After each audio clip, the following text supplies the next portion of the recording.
명의 후보들이 뭐 출마 선언하고 막 그러고 있잖아요. 네.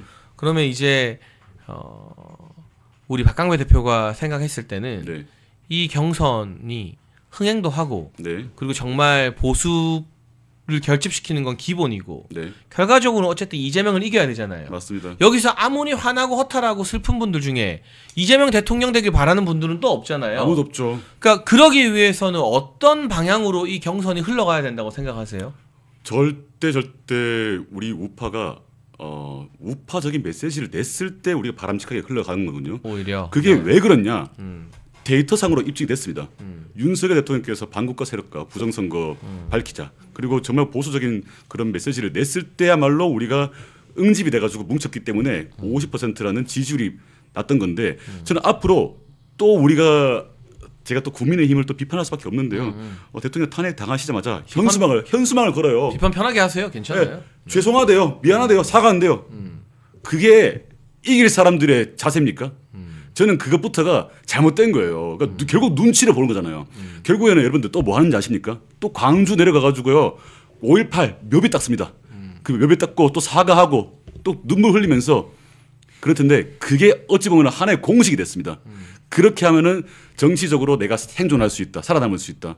자, 한번 기억해 보세요. 지금 당시 누구 있었습니까?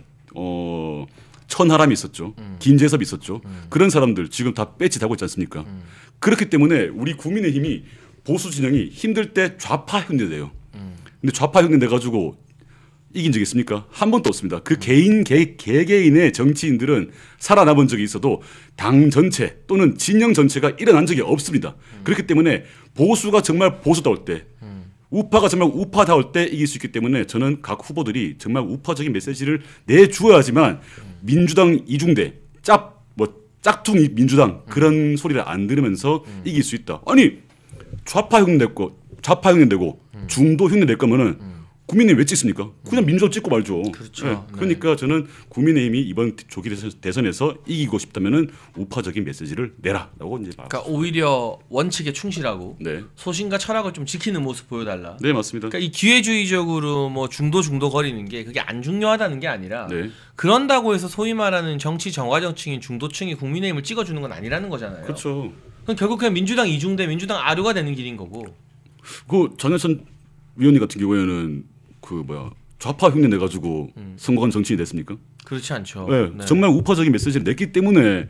우리 쪽에서 정말 좋으신 분이다, 말 잘한다, 잘 싸운다 해가지고 지지를 받은 거잖아요. 그 제가 공천 잘리기 전에 부산일보에서 부산 지역 모든 여야 후보도 여론조사했는데, 네. 그때 이미 제 뭐 과거 발언 논란이 터진 뒤에 했어요. 네.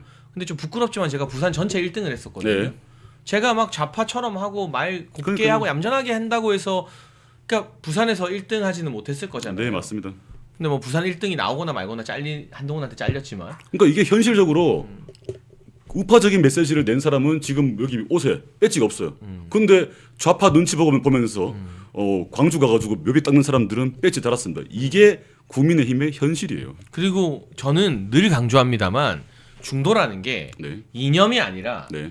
그냥 정치 저관여층이라 생각해요. 그러니까 정치에 크게 관심 없고 평상시에는 국민의힘, 민주당 그냥 가만히 지켜보고 있는 사람들이 중도인 거예요. 이게 네. 보수, 진보 사이에, 우파, 좌파 사이에 중간이라는 이념이 있는 게 아니라, 네. 그럼 이분들은 어떻게 움직이느냐? 네. 더 유능해 보이는 쪽, 맞습니다. 더 강해 보이는 쪽, 더 세 보이는 쪽, 그리고 더 이길 것 같은 쪽으로 네. 따라가는 거예요. 네. 사람 심리가 이길 것 같은데 나도 같이 끼고 싶잖아요. 그게 밴드웨건 효과라고 하잖아요. 네. 네. 그러면 우리가 우리의 이념과 철학과 노선에 자신감이 있고, 여러분 이게 맞습니다. 네. 이렇게 해야 대한민국과 미래 세대를 살릴 수 있습니다라고 해야 그런가 보다 따라가고, 우리끼리 좀 제발 안 싸우고 단일한 목소리를 내야 되는데, 네. 민주당은 이재명이 참 나쁜 정치를 하지만 딴 목소리 내는 사람을 그냥 두 말도 못하게 다 죽여버렸어요. 맞아요. 비명의사 시키고. 그러니까 정말 좌파들한테 좀 배우고 싶은 그러니까 게, 정치하는 거는 이재명한테 하는 걸 우리가 좀 배울 필요가 있어요. 맞습니다. 이제 진짜 유능한 사람들은 또 그쪽에서 또 잘 띄워주고. 만약에 이재명이 그러니까 그런 성향의 사람이 지난 총선 때 국민의힘 비대위원장이었으면 비윤 반윤 숨도 못 쉬고 그냥 다 죽었어요. 맞습니다. 그리고 그냥 친윤들로 공천 다 깔아. 그 잡음이 안 나와. 그냥 일주일 만에 정리하고 끝내버려. 그러니까, 그러면 선거 결과가 이렇게 됐겠어요? 그러니까 일부러 진 것 같다니까요, 나는. 그러니까 정말 우리가 찍기 싫은 후보들만 내가지고 정말 찍기 쉽게 냈고 그냥 우리 우파들이 그러니까 나한테 국민이면 안 찍으란다 하면서 포기한 사람도 많아요. 그러니까요. 그렇기 때문에 공천도 말 곱게 하겠습니다. 화가 나가지고 공천도 완전 별로로 했고 그러다 보니까 지금 국민의힘에서 이탈한 사람도 많지 않습니까? 탄핵 전국에 있어가지고 대통령 탄핵을 찬성한다. 그런 말도 안 되는 그런 인간들 잘 보면요 누가 있냐? 한동훈이 비례 준 사람들이에요. 다 초선 의원들이에요. 비례 아니면 국민 추천제. 그러니까요. 그러니까 그런 사람들 보면은 참여연대 출신 또는 뭐 좌파 출신 민주당에서 그냥 무능력 해가지고 데리고 온 사람들이 지금 국민의힘에서 우리 표 대통령 탄핵하는데 쓰겠다. 그랬으니까 이거를 왜 우리는 한 번 배신을 겪어보고 한 번 실패했는데 왜 또 그렇게 가냐고요. 그러니까 저는 우파가 우파다울 때 이길 수 있다. 그러니까 지금 저는 한동훈이 일부러 진 거 아닌가 의심이 되는 게 그런 상황에서 본인이 대통령을 탄핵시키고 그다음에 본인이 출마하고 이게 어찌 보면 플랜이 아니었던가까지 생각이 듭니다. 근데 여러분 따지고 보면 많은 시청자분들이 저한테 찾아와서 한동훈이 대통령 탄핵시킨 다음에 예찬아 미안하다. 장채고 미안하다. 네 말이 맞았다. 네가 한동훈이랑 왜 그렇게 싸웠는지 몰랐는데 하면서 한동훈 찍었던 손가락 잘라버리고 싶다는 분들이 많아요. 네. 제가 전당대회 때 소위 말하는 TV에 나오는 패널 중에 유튜버만 하는 분들 말고 TV 나오는 패널 중에 한동훈이랑 싸운 사람 나밖에 없어요, 진짜. 다 무서웠으니까 한동훈한테. 그때 분위기가 한동훈한테 가는 거였으니까. 그러니까 유튜버 분들은 그래도 그때도 한동훈을 싫어했는데 그쵸. TV에 나오는 사람 중에는 거의 저만 싸웠어요. 그러니까 미래 권력이라 생각해가지고 다 줄붙은 거잖아요. 근데 제 말이 맞았고 결과적으로는 그 전당대회에서 한동훈과 치열하게 싸웠던 원희룡과 나경원의 말이 맞았어요. 맞습니다. 여러분 그것도 기억해 주셔야 돼요. 원희룡 전 장관 지금 산불 피해 현장에서 봉사활동하느라 조용히 잠잠하게 봉사만 하고 있고 나경원 의원 어떤 정치적 행보를 펼칠지 모르지만 우리가 그때는 몰랐어도 시간 지나서 맞는 말 한 사람들을 살려줘야 맞습니다. 앞으로도 용감하게 맞는 말하고 한동훈 같은 인간들이랑 싸우는 사람들이 나오는 거예요. 그래서 맞아요. 제가 이 자리 빌어서 원희룡과 나경원 기억하라라는 말씀을 드리고 싶고 나인식스님이 만일 장례찬 도태우 국민의힘에서 국회의원 했으면 대통령 탄핵도 안 됐다. 그러니까 저는요 그게 한두 명이 중요한 게 아니라 저는 국회 그 본회의장 입구에서 들어가려는 의원들 내가 옷 끄댕이 잡고 다 말렸지. 6탄전 했지. 그러니까. 근데 그게 국회 선진화법 위반인데 제가 야당 의원을 잡아 끌면 고발을 하겠지만 아무리 그래도 같은 당을 그렇네. 잡아 끌었는데 그 사람이 나를 고발하겠어? 그게 뭐하죠? 그거는 말이 안 되잖아. 그럼 우리 당 의원의 그 친한계가 들어가면 이 덩치 큰 제가 실제로 보면 덩치가 더 크거든요. 맞습니다. 잡아가지고 끌어내고 그러면은 내가 안 되면은 뭐 밟히고 들어가면 김상욱이 나를 밟고 들어가든 뭘 하든 그 장면이 또 국민들에게 주는 메시지가 되잖아요. 그쵸. 그러니까 그런 각오를 왜 아무도 못하고 있느냐. 이게 결국 공천 잘못되고 눈치 잘못 봐서 그런 거예요, 이게는. 그래서 저는 다시 한번 말씀드리는데 결국 우리가 탈당하지 말라는 얘기를 또 이어갈게요. 왜냐? 탈당하지 말고 정치에 계속 참여해야지 우리가 그 무능력한 용기 없는 배신자 그런 사람들도 우리가 아스팔트에 나온 걸 보셨을 거예요. 한 번도 우리 위해서 싸운 적 없고 그런 사람들도 우리가 우르르 모여가지고 저 사람들한테 한번 잘 보여볼까 하면서 국회의원들이 나왔던 거예요. 그렇기 때문에 정치에 참여를 열심히 해야지만 그 비겁한 사람들 배신하는 사람들 용기로 내고 나오기 때문에 그렇게 그 정치인에는 도구를 쓰는 방법은 우리가 열심히 채찍질을 하는 방법밖에 없습니다. 네, 그 MMJC님이 제 키 180을 하셨는데 아닙니다. 저 77입니다. 77입니까? 네. 윤석열 대통령과 제가 이게 자주 뵀잖아요. 서로 실내에서도 거의 키가 똑같아요. 그러면은 여기서 한동훈 키가 근데 그분은 제가 옛날에 법무부 장관일 때 같이 사진 찍은 게 있는데 저보다 크더라고요. 그래요? 근데 그 키 높이 굳은 줄 난 몰랐지. 제가 79거든요. 79인데 저보다 작아 보이더라고요. 그러니까 저는 그때까지만 해도 뭐 구두나 이런 거 신경도 안 쓰고 그런 밈이 생기기 전이잖아요. 법무부 장관 때는. 근데 이제 정부 공식 행사에서 저 몇 번 반터 사진도 찍고 했는데 저는 아예 굽을 아예 뭐 그런 걸 아예 없는 신발을 신고 다녀요. 편해서 제가 굽 있는 운동화나 구두를 거의 안 신어요. 열심히 싸우려면 그렇게 해야죠. 많이 걸어 다녀야 되니까. 근데 이제 그러면 저분이 맨발로 서면 내가 더 클 수도 있겠다라는 생각이 좀 드는 거죠. 그래가지고 뭐 내일 한동훈 당대표 이제 전 당대표가 이제 출마 선언하는데 어떤 그림이 그려질지 내일 기대해 보시면 좋을 것 같습니다. 저도 앞에 갈 거거든요. 네, 그러니까 많이 기대해 주시면 좋을 것 같습니다. 네, 봄날님이 다른 후보들이 한동훈 사진 걸고 유세할 때 장예찬 최고는 대통령 사진 걸고 선거 유세하셨다. 네, 뭐 제가 그랬죠. 제가 그 캠프에 김건희 여사님 사진이 있는 거의 유일한 후보였습니다. 왜냐하면 근데 대통령님과 김건희 여사님과 제가 3명이서 나란히 찍은 사진이 있거든요. 네. 청년의 날 행사에서. 네. 그건 너무 자랑스러운 일이잖아요. 그렇죠. 또 그 행사를 저희 청년재단이 주관했었기 때문에. 네네. 근데 거기서 김건희 여사만 자르는 게 말이 안 되잖아요. 대한민국 영부인인데. 근데 캠프에 여사님 사진 있는 게 거의 전국 200몇십 개 지역구에 나밖에 없었다는 거예요. 그러니까 국민의힘 배신자 소리 듣는 거예요. 국민의힘이 여당이 됐던 이유가 대통령 덕분 아닙니까? 대통령 안 나오셨으면 그전에 만년지는 정당이었어요. 네. 그래가지고 대통령 덕분에 여당이 됐으면은 우리가 그 대통령 뭐 영부인이 공격 받으면은 저는 개인적으로 아쉬운 부분이 그거예요. 왜 영부인 못 지켰냐는 거예요. 그러니까 쟤네가 김혜경 결사 옹이하는 거 보세요. 그러니까요. 김혜경은 범죄 혐의가 그 우리 조명현 작가님 통해서 다 드러났는데. 그러니까요. 근데 김혜경 갖고 쟤네가 뭐 말이라도 껌뻑합니까? 그러니까요. 네. 김정숙이라든지 그런 뭐 얘기 나오면은 다 지키잖아요. 네, 그러니까 걔는 똘똘 뭉쳐 지키는데 우리는 뭐 사진을 자른다든지 그렇게 하니까 그런 식으로 싸워왔으니까 지는 거예요.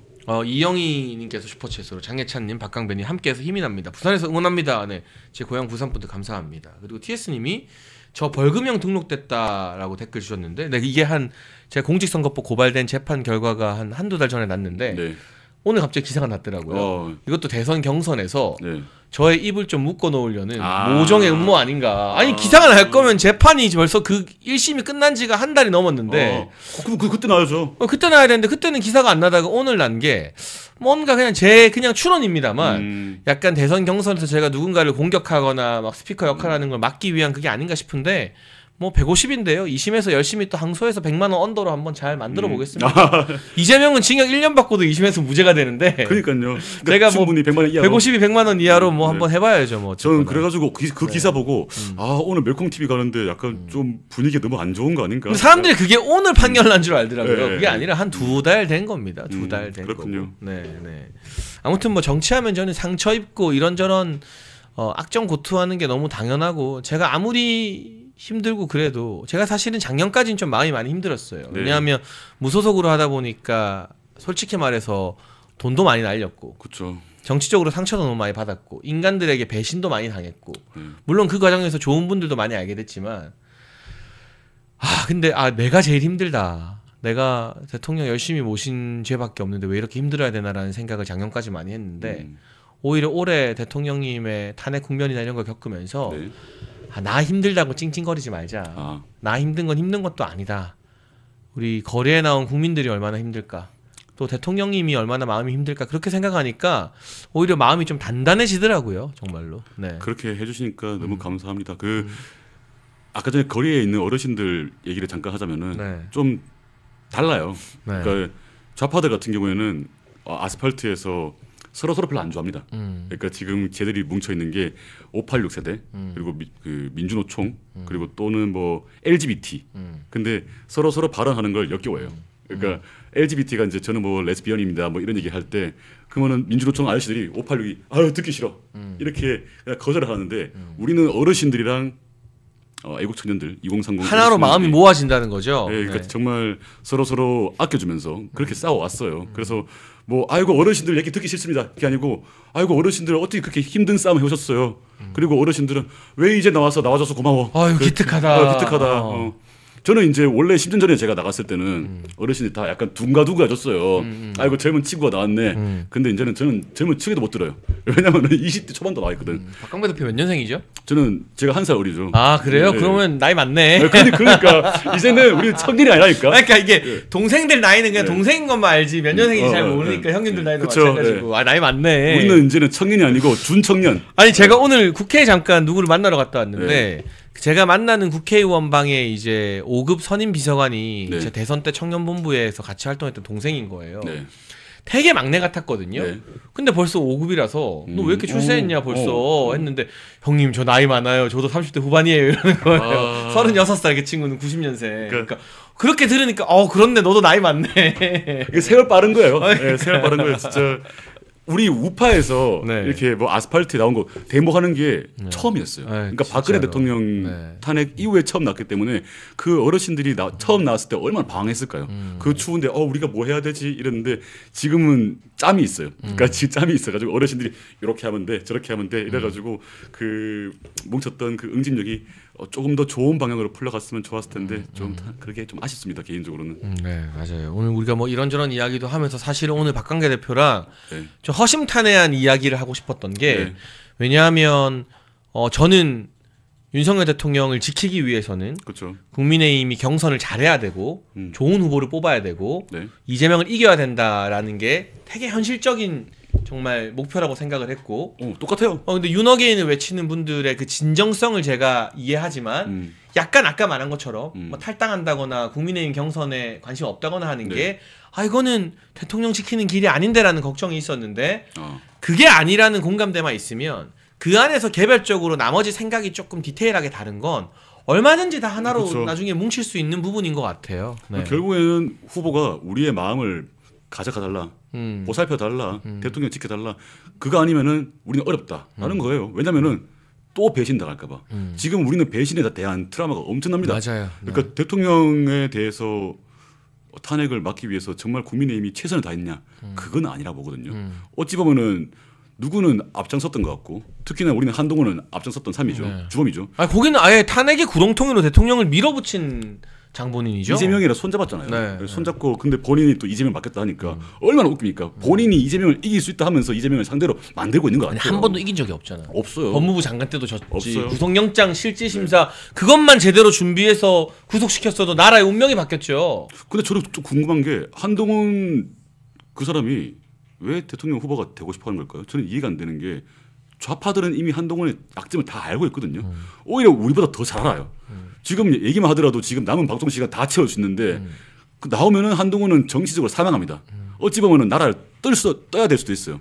근데 나오는 이유는 저는 일종의 정치적 자폭으로 보입니다. 근데 그 권력욕이라는 게 대통령 병이라는 게 그게 진짜 대통령 되고 싶은 병이잖아요. 네. 그건 불치병이에요. 그리고 그 한동훈이 총선 때 비대위원장을 하면서 유세뽕이라고 하죠. 전문 용어로. 정치권에 그냥 뭐 흔히들 쓰는 표현입니다. 유세뽕을 그렇죠. 제대로 맞았어요. 이렇게 막 하잖아요. 네, 이렇게 막 비 오고 어두운데 혼자 조명 켜고.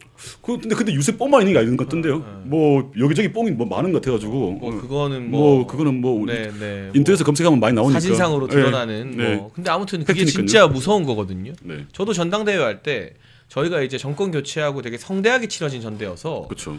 전국을 되게 오랜 기간 순회하면서 당원들이 막 5,000명, 10,000명씩 모여 있었어요. 그때 이제 제가 연설하면 막 그 10,000명의 함성을 질러주는 거예요. 제 이름 불러주고. 그렇죠. 근데 거기에 취하면 사람이 망가져요. 저도 연설을 하다 보니까 이게 앞에 10,000명이라든지 그렇게 있는 경우가 있습니다. 그때 조심해야 돼. 조심해야 돼요. 그러니까 내가 잘나서가 아니에요. 진짜 듣고 계시는 분들 정말 잘나신 분들 많아요. 아스팔트 나가보더라도 어르신들 교수님들 계시고 박사님들 계시고 진짜 사회적으로 성공하신 분들 많지만 너희가 대신 내 목소리를 내줘서 고맙다는 거지. 아이고 대단한 소리 해서 대단하네 이게 아닙니다. 그렇기 때문에 연설뽕이랍니다. 저희 쪽에서는 연설뽕. 그러니까 연설뽕 맞으면서 망가지는 경우 많아요. 그러니까 한동훈이 그랬던 거고 저는 개인적으로 그랬습니다. 절대 나는 망가지면 안 된다. 나는 저 사람도 잘난 사람이 아니고 그냥 대신 싸워주는 사람일 뿐이다. 맞아요. 네, 그리고 그 인기라는 건 일시적으로 왔다 갔다 하는 거기 때문에 우리는 그 정치하는 사람이나 방송하는 사람은 시청자와 이 국민들의 도구인 거죠. 맞습니다. 이 도구가 조금 필요해서 많이 쓰일 때도 있고 잠깐 놓일 때도 있고 그렇죠. 근데 이걸 구분하지 못하면 아까 말한 대통령병, 권력욕에 빠져가지고 낄 때 안 낄 때 구분을 못하고 계속 막 그 과거의 영광에 취해서 그렇죠. 막 그렇게 다니는 건데 어쨌거나 중요한 건 저는 이 대선 경선에서요. 윤석열 대통령의 정신을 이어받는 후보를 뽑는 게 당연히 첫 번째 과제이고 두 번째는 보수 정치 국민의힘의 당내 정치를 이번 대선 경선을 통해서 저는 싹 청소하고 재정립할 필요가 있다고 봐요. 네, 맞습니다. 그러니까 최종 경선에 4명이 가잖아요. 네. 목표가 있다면 그 4명 다 최소한 탄핵을 반대한 사람들이어야 된다는 거고 한동훈이 거기에 4명에 만약에 4등으로라도 끼면 완전히 4등으로 몰락시켜 버려야 된다. 네, 맞습니다. 그래서 국민들이 보고 당원들이 보고 지지자들이 봤을 때 이번 경선을 통해서 야 국민의힘에서는 윤석열 대통령 부정하고 탄핵 찬성하고 배신한 인간들은 설 자리가 없구나 라는 게 이번에 인식이 돼야 눈치만 보는 국회의원들이 자기들도 이제 배신자들 손을 안 잡게 되는 거예요. 그러니까 이런 부분에 그게 있어서 굉장히 중요한 저는 경선에서 우리가 얻어내야 될 가치, 쟁취해야 될 가치라고 봐요. 그래서 저는 국민의힘이 조금 더 잘해야 될 부분이 어떤 거냐. 한동훈을 챙겨주면 안 됩니다. 왜 예외 규정으로 봐줍니까? 아니 이 상황을 한동훈이 만든 건데 어찌 보면 우리가 조기 대선을 치러야 되는 주범인데 그 주범이 대통령 선거에 나올 수 있도록 왜 도와주냐고요. 지금 1년 6개월 전에 사퇴를 해야 되는데 1년 6개월 전에 사퇴한 건 아니지 않습니까? 근데 오늘 발표하기로는 예외로 하겠다. 아니 왜 한동훈이 뭐 열심히 날뛸 수 있게 국민의힘 지도부가 도와주냐고요. 저는 그것부터가 어찌 보면은 한동훈과 공범 역할을 하고 있는 거 아닌가. 그 이심부터 떨쳐내야지 사람들이 탈당 안 하고 경선에 열심히 참여한 거기 때문에 그게 아니면은 윤호경이 외친 사람들한테 국민의힘은 소외받을 수밖에 없습니다. 그러니까 제가 어제 김민수 대변인이랑 그 예언을 했거든요. 네. 조항 예외 적용할 거다. 그게 예외 조항을 해야 된다는 게 아니라 네. 우리는 정치를 해봤으니까 네. 이게 어떻게 돌아갈지 뻔히 보이니까 그렇죠. 그걸 전망했다가 이제 욕을 또 한 태바기로 어디서 듣기도 하고 했는데 어쨌거나 저는 당에서 지도부를 해봤기 때문에 네. 이게 몇몇은 바뀌어도 지금 지도부 인사를 대부분 다 제가 가깝거나 멀거나 다 아는 사람들이고 네. 이게 어떻게 돌아갈지는 눈에 좀 보이거든요. 네. 그걸 있는 그대로 말씀드려서 희망 고문을 안 시켜드리고 싶어요. 네. 그래야 또 실망을 안 하니까 또 현실적인 대비를 하니까 원론적으로는 우리 박강대 대표 말이 맞아요. 아니 왜 당원 당규 예외 조항을 지들 멋대로 적용하냐. 그런 변수까지도 감안하고 나와서 한 거지 누가 뭐 등 떠밀어서 당대표 하라고 했냐. 그쵸. 그게 맞죠. 네. 근데 지금 어쨌든 황우여 선관위에서 이걸 결정을 했고 네. 그럼 더 좋은 건 정치적으로 표로 심판해서 정치적 사망을 시키는 게 저는 더 뼈아픈 거라고 보긴 해요. 어쨌든. 그래서 저는 개인적으로 국민의힘한테 좀 바라는 게 한 가지가 있는데 네. K보팅을 버려야 됩니다. 왜 우리가 대통령께서 계몽령을 내리시면서 그 와중에 선관위에 대한 내용을 썼는데 왜 중앙선관위가 만든 그 시스템을 국민의힘에 있는 경선에서 쓰냐고요. 그거부터 버려야지 우리가 부정선거에 대해서 조금 더 얘기할 수 있고 우리는 이거부터 보여줄게. 중앙선관위 우리도 의심한다. 우리가 자체적으로 수개표하겠다. 그런 식으로 흘러가는 게 바람직한 거지. 선관위는 비판해왔고 선관위의 시스템을 이용한다. 이거부터가 말이 안 되는 겁니다. 그렇기 때문에 이 경선 과정도 믿지 못하는 거예요. 그러니까 지금 국민의힘에 있는 당원들은 실망밖에 없기 때문에 그 실망감을 풀어줄 수 있도록 국민의힘에 있는 지도부가 잘 해야 됩니다. 그런 노력을 많이 해야죠. 네. 어제 보니까 노태학 선관위원장이 이번 대선에서 네. 24시간 CCTV 공개하고 네. 수검표 하겠다라고 네. 밝혔거든요. 그러니까 이게 성에 100% 차진 않아도 네. 대통령이 문제 제기를 하고 네. 국민들이 국민들이 들고 일어나니까 네. 부정 채용 결과도 밝혀지고 하니까 선관위가 옛날 같으면 귀등으로도 안 듣고 꿈쩍도 안 하는 오만한 조직이다가 그쵸. 이제 그 10명에 대해서 뭐 그게 10명이 전부겠냐마는 네. 임용 취소 절차 들어가고 그렇죠. 뭐 부족하지만 어쨌든 수검표나 24시간 CCTV 공개라는 거는 우리가 또 얻어낸 소기의 또 성과들인 거잖아요. 네, 맞습니다. 그러니까 이런 모습들을 우리가 계속해서 이어나가기 위해서 국민의힘이 선관위를 계속 견제해줘야 되고 네. 국민의힘도 우리 불안해하는 당원과 지지층들의 마음을 안심시키기 위한 노력을 계속 거듭해야죠. 그거는 맞습니다. 굉장히 의미 있는 말씀이라고 봐요. 네. 그래서 저는 이 부분에 있어가지고 또 드리고 싶은 말씀이 외로움이에요. 외로움 얘기 뭐냐면은 대통령이 얼마나 외로우셨을까 이거든요. 국민의힘이 선관위에 대해서 이렇게 공격하는 그런 모습들을 조금 더 보여줬더라면은 계엄까지는 할 필요가 없었을 텐데 그렇죠. 그렇게 스스로 희생을 하시면서 선관위에 대해서 공격을 할 수밖에 없었던 그 상황 자체가 너무 외로워서 외로울 셨겠구나라고 그런 생각이 듭니다. 하나만 더 마지막으로 물어볼게요. 국민의힘에서 지금 한덕수 총리를 네. 출마시키겠다는 움직임이 거세거든요. 내부적으로 한덕수 총리 출마 요구하는 연판장에 수십 명의 의원들이 서명했다는 말도 나와요. 제가 취재해 보니까 네. 어떻게 생각하세요? 이거 바람직합니까? 바람직하지 않습니까? 뻔뻔하다 생각합니다. 뻔뻔하다. 어떤 의미에서? 또 본인들 능력이 없어가지고 우리 당에 있는 사람 아니고 또 용병을 데리고 와가지고 이기려 하냐 또 그렇게 싸우려 하냐 그래놓고는 또 그 사람이 나중에 대통령이 만약에 됐다 칩시다. 또 버리겠지. 또 버리겠죠. 신경도 안 쓰겠지. 또 버리겠죠. 그러니까 본인들은 대선에 나갈 그 깜냥이 아니라는 걸 알기 때문에 또 어디서 데리고 와가지고 그 사람한테 밀어주고 그 다음에 또 그 사람을 지켜주지 않고 또 탄핵하고 그렇게 무한 반복할 거 아닙니까? 그거부터 한심하다라고 말씀드리고 싶습니다. 그러니까 어떻게 보면 윤석열 대통령도 용병이지만 네. 윤석열 대통령님은 차별화되는 지점이 그렇죠. 그 어떤 보수 정치인보다 보수 정치의 원칙과 소신이 강한 분이었어요. 네, 맞습니다. 그런데 그런 특별한 예외가 아니고서는 어려워요. 외부에서 데려온 사람이 보수에 대한 무슨 애정과 철학이 있겠습니까? 맞아요. 그러니까 저는 한덕수 총리가 되게 유능하고 공정한 관료라고 생각합니다. 네. 제가 존경해요. 네. 총리로서 관료 행정가로서. 네.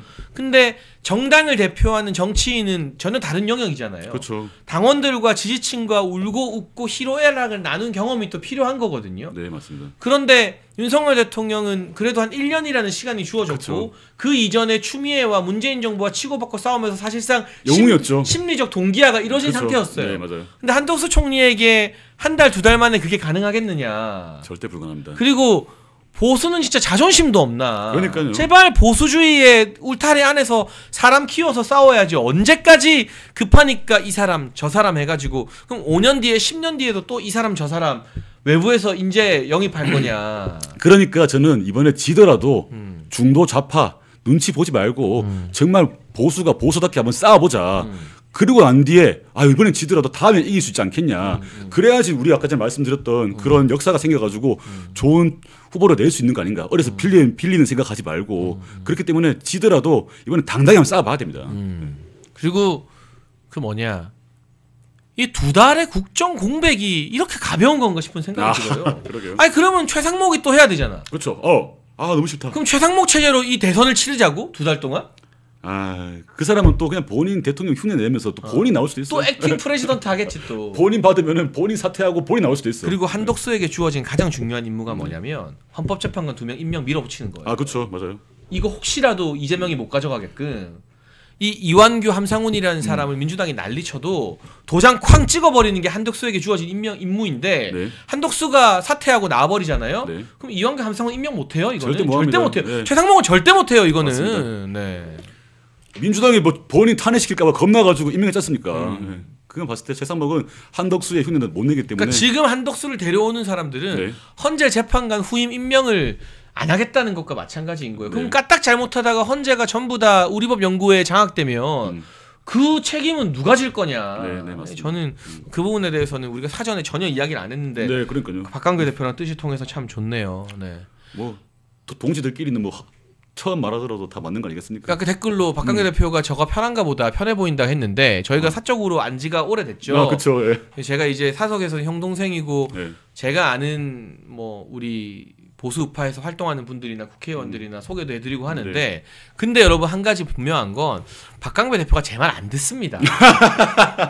제가 이런 건 이런 지점이 있고 저는 정치인이니까 네, 그렇죠. 요거는 좀 요런 각도로 한번 생각해 봐라 해도 네. 박강배 대표가 형님 저는 도저히 이거는 못 받아들이겠습니다. 자기 하고 싶은 대로 다 해요. 그러니까 그렇죠. 우리가 친하다고 해서 정치적 주장을 서로 굽히거나 그런 사이는 아니에요. 아닙니다. 그러니까 네. 오늘 부를 때도 저는 오히려 한번 토론해보자. 네, 맞습니다. 윤어게인 나도 동의하는데 서로 어떤 윤어게인인지에 대해서 의견이 그렇죠. 다르면 우리가 좀 토론해야지. 해볼 수 이거를 있죠. 결론을 안 내고 두 달을 가면 이재명한테 밥상 차려주는 거 아니냐. 그러니까요. 그런 취지로 오늘 또 만난 거고 다행히 근데 아주 중요한 부분에서는 공감대가 있어서 아주 다행인 거지. 저희가 뭐 여기 나오는 학생의 소리 이명준 대표도 저랑 친하고 목회님도 이제 많이 알게 됐고 김민수 선배님 제가 사석에서 선배님 하지만 친한 거랑 별개로 멸콩TV는 그 대통령을 지킨다. 네. 자유대한민국을 지킨다.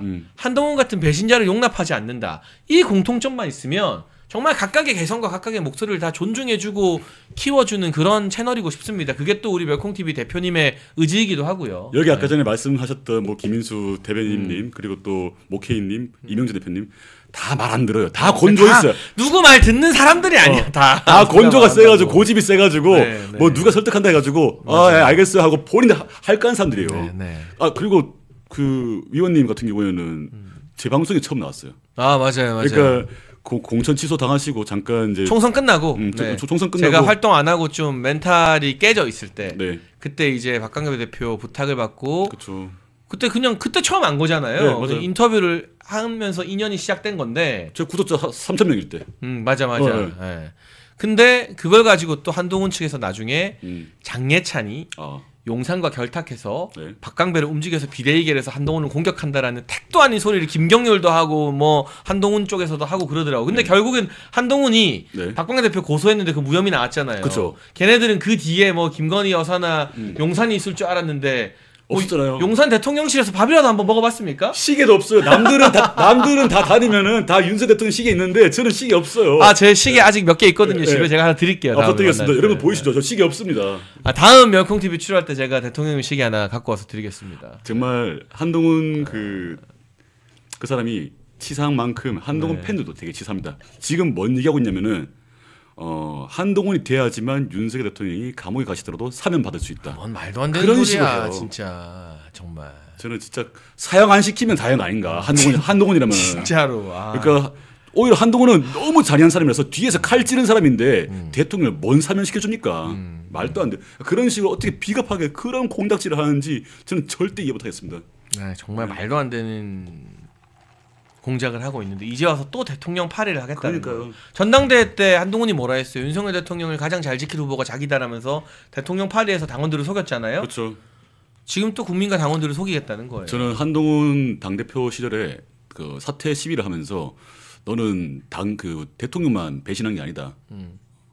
당원들도 배신했다. 네가 그 대통령을 지키겠다 얘기해놓고는 대통령을 뒤에서 배신한 거 아니냐. 그것도 당원들을 배신한 거고 그리고 보수의 희망이라고 불렀지 않습니까? 예전에는 보수의 희망으로 불렀던 그런 일반 지지자 국민들도 배신한 거다. 그러니까 너는 그냥 말 그대로 보수의 절망이다.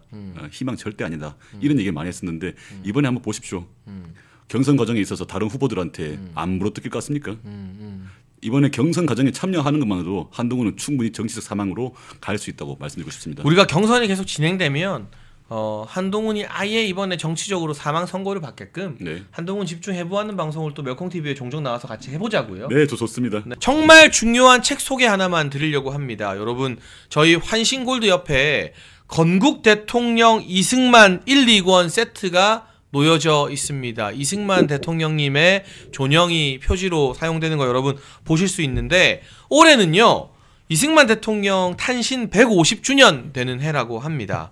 그래서 연개소문과 대조영 등 유명 작품을 쓴 유현종 작가가 이 건국 대통령 이승만이라는 실록 소설을 집필했어요. 나라와 국민을 사랑하는 이승만 대통령님의 삶의 여정을 가슴으로 느낄 수 있는데요. 현재 서점에서는 1권과 2권을 4만원 정가 판매 중인데 오직 멸콩TV 구독자분들께만 택배비 포함해서 4만원의 절반인 2만원에 이 건국 대통령 이승만 1, 2권 세트를 드립니다. 나라를 사랑하는 우리 애국시민 여러분, 멸콩TV 구독자, 시청자 여러분의 힘을 보여주십시오. 아래 번호로 전화 주시면 건국 대통령 이승만 1, 2권 세트를 정가 4만원의 절반인 2만원의 택배비 포함으로 드리니까 이거 정말 인쇄비만 받고 저희가 이승만 대통령 많이 알리고 싶어서 멸콩TV가 준비한 거거든요.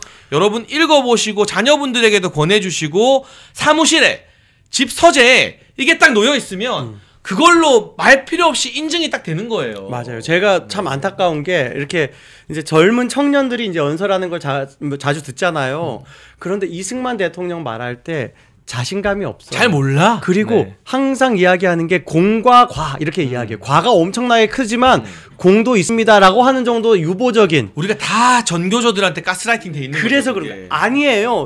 그 지금 이승만 대통령은요 공으로 사소한 작은 과들을 다 덮고도 남습니다. 그래서 저는 이승만은 우파 필수 과목이 되어야 된다라고 생각을 해요. 우리 반드시 읽어봐야 되는 책이다.